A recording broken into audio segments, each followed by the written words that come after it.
Back-to-back losses are not what the 12s are used to seeing. Hear what Pete Carroll had to say the day after the game. What's going on? Jackie Montgomery with your Seahawks Daily. From players and coaches to the 12s, everyone would like to put Sunday's game behind them, but first, Tell the Truth Monday. Pete Carroll spoke with the media to discuss what he liked and what he didn't like. We weren't able to get them off the spot, rushing the passer enough.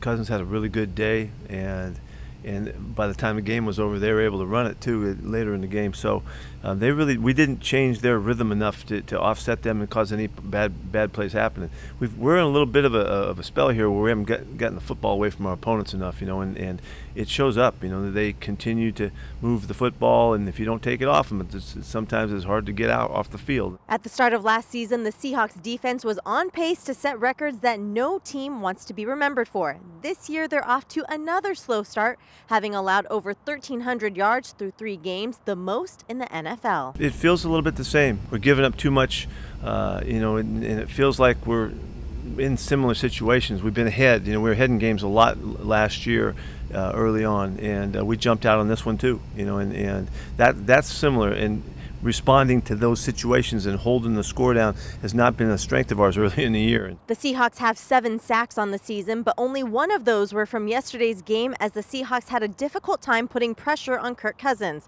Moving forward, Coach Carroll wants to see the pass rush more involved. We need more. We need to be more effective. We have not disrupted the quarterback. I mean, that shows you in terms of the turnovers and us being able to get after that football. It starts there.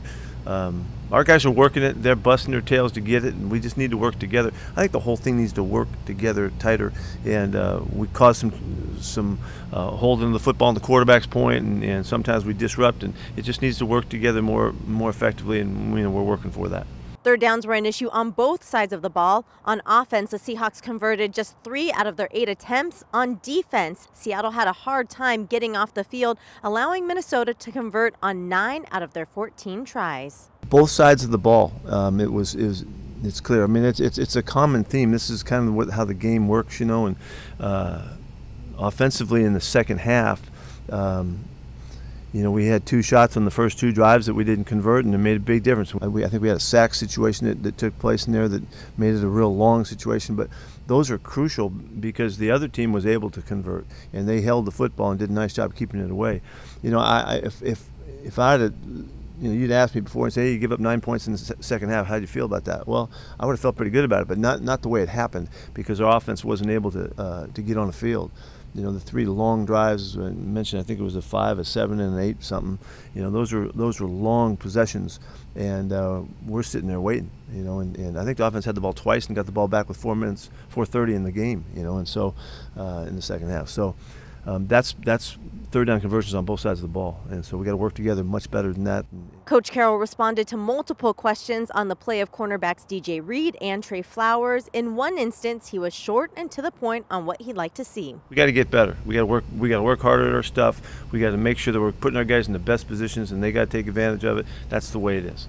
Gerald Everett was more involved in the passing game on Sunday. The tight end played 79% of the snaps and hauled in all 5 of his targets for 54 yards, the most since joining the Seahawks. Yeah, I thought he was really obvious in the game, and you could see the thing we've been talking about run after catch. He's an effective player with the ball in his hands, and so it was great to see him, an active part of it. We're just going to continue to work it.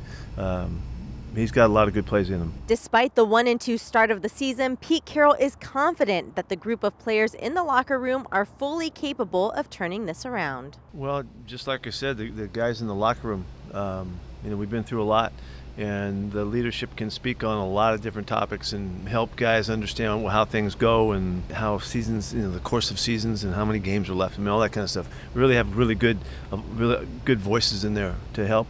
And I'm trying to do my part, and the coaches are trying to do their part, just to be realistic and not follow the storylines that come from outside here. We got to take care of business in here. Well, unfortunately, the Seahawks schedule doesn't get much easier here for the next few weeks. The Seahawks stay on the road to take on the 49ers this upcoming Sunday, and then they return home to take on the LA Rams.